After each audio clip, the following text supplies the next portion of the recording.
Who knew some of these home remedies, those old wives' tales, still work?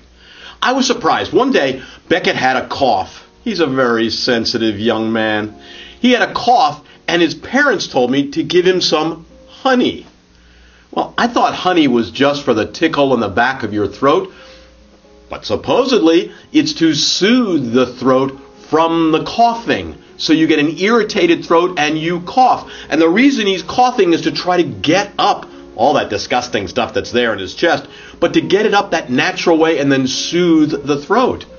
You know, chicken soup works too. That helps loosen all that phlegm that we have so we get a little better. So don't put off some of those home remedies, those old wives' tales, just because you've heard them so often. Some of them actually work.